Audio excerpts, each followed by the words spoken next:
শুক্রবার যে সময়ে বান্দার দোয়া আল্লাহ পাক কবুল করেন।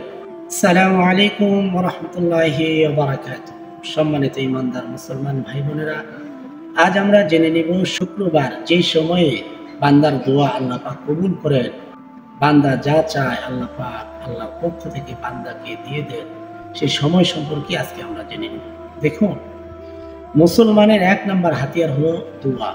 দোয়ার মাধ্যমে বান্দা আল্লাহর থেকে সবকিছু তার চাহিদাগুলো পূর্ণ করতে পারে। সেজন্যই আমরা যখন সমস্যায় পড়ে যাব, আমাদের জন্য সকল ধরনের দরজা যখন বন্ধ হয়ে যাবে, একজনের থেকে দরজা বন্ধ হয় না, তিনি হলেন আমাদের রব, আমাদের মহান রব্বি করিম আল্লাহ তাআলা। দরজা বান্দার জন্য কখনো বন্ধ হয় না। সেজন্য আমাদের সকল প্রয়োজনের ক্ষেত্রে সবার আগে আল্লাহর কাছে দোয়া করবো, আল্লাহর কাছে চাইব, আল্লাহর কাছ থেকে চাওয়া শিখুন, আল্লাহর কাছ থেকে নেওয়া শিখুন।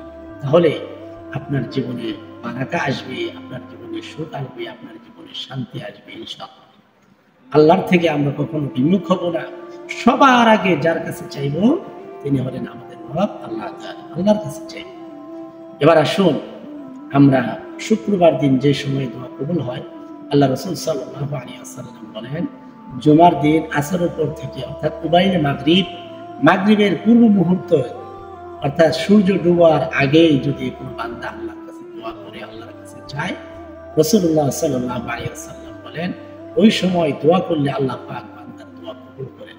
সেজন্য দোয়া কবুলের জন্য অবশ্যই একটা হালাল খাবার খেতে হবে, হালাল পোশাক পরিচ্ছদ করতে হবে, মা বাবাকে কষ্ট দেওয়া যাবে না, আত্মীয় স্বজন হক আদায় করতে হবে, নিজে হকের পথে থাকতে হবে, অন্য ভাইকে হকের পথে ডাকতে হবে, অর্থাৎ কোরআন এবং সুন্নাহ অনুযায়ী আপনাকে চলতে হবে।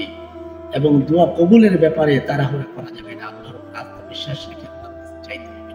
তাহলেই আল্লাহ পাক আপনার দোয়া কবুল করবে, আপনার মনের নেক বাসনাগুলি আল্লাহ পাক পূর্ণ করে দেবেন ইনশাআল্লাহ। ইসলামিক দোয়ার ব্যাপারে এই কথাগুলো আপনার কাছে ভালো লেগে থাকলে অন্য ভাই বোনের কাছে পৌঁছানোর জন্য অবশ্যই ভিডিওটি শেয়ার করে দিবেন। নতুন হলে সাবস্ক্রাইব করে পাশেই থাকবেন। আপনি কি ধরনের আমল কথা জানতে চান কমেন্ট করে জানিয়ে দিবেন। আপনার জন্য সেই ভিডিওটি করে আপনাকে জানিয়ে দেওয়ার চেষ্টা করবেন ইনশাআল্লাহ। আসসালামু আলাইকুম ওয়া রাহমাতুল্লাহি ওয়া বারাকাতুহু।